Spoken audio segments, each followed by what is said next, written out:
Assalamualaikum warahmatullahi wabarakatuh. Perkenalkan, nama saya Muhammad Walia Marito. Di sini saya akan menjelaskan tentang pengertian bisnis, yaitu merupakan suatu kegiatan atau aktivitas yang dilakukan oleh perorangan atau juga organisasi yang melingkupi aktivitas produksi, pembelian, penjualan, atau juga pertukaran barang atau jasa dengan tujuan untuk bisa mendapatkan keuntungan atau laba.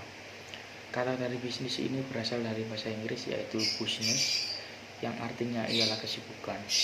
Di dalam konteks sederhana, yang dimaksud dari kesibukan ini ialah melakukan suatu aktivitas atau kegiatan, juga pekerjaan yang memberikan suatu keuntungan pada seseorang.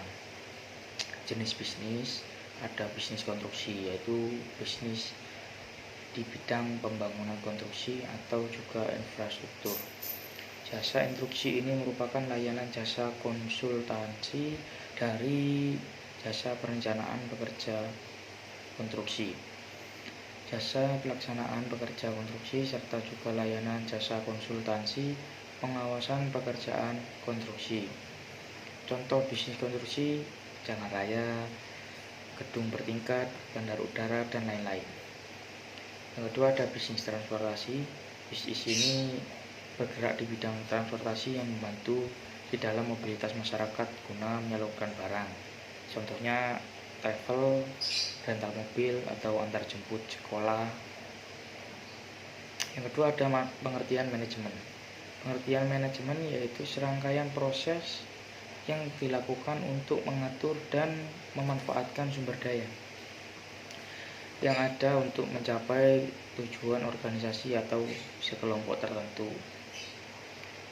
Menurut Mary Parker Follett, mendefinisikan manajemen sebagai seni memanfaatkan orang lain untuk menyelesaikan pekerjaan agar bisa tercapai tujuan. Maksud dari definisi tersebut yaitu pemimpin dalam sebuah organisasi dalam mencapai tujuan organisasi itu sendiri harus bisa mengatur dan mengarahkan orang lain. Contoh dari manajemen dan jenis-jenisnya ada banyak. Yang pertama, manajemen strategi, manajemen administrasi perkantoran, manajemen biaya, manajemen organisasi, personalia dan administrasi, manajemen perusahaan, manajemen pemasaran, dan masih banyak lagi. Yang ketiga ada kepemimpinan. Pemimpin adalah orang yang mampu atau pandai mempengaruhi atau menggerakkan orang lain untuk mencapai tujuan. Ada teori munculnya kepemimpinan. Yang pertama ada teori genetis atau keturunan.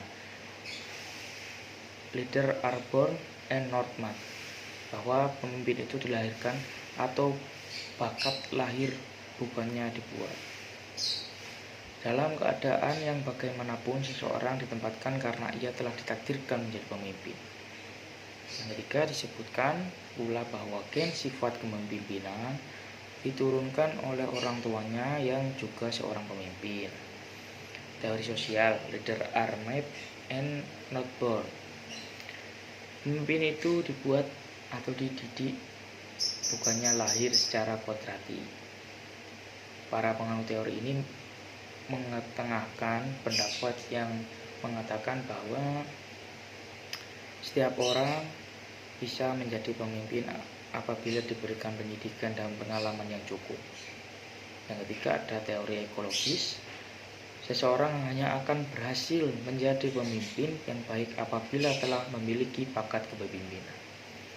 Bakat tersebut kemudian dikembangkan melalui pendidikan yang teratur dan pengalaman yang memungkinkan untuk dikembangkan lebih lanjut.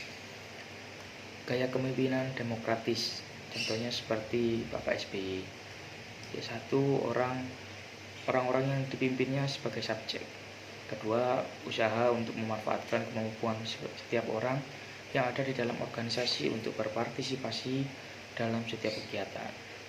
Gaya kepemimpinan otoriter, yaitu menempatkan kekuasaan di tangan satu orang atau sekelompok kecil.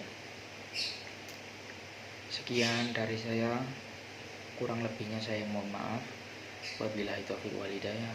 Wassalamualaikum warahmatullahi wabarakatuh.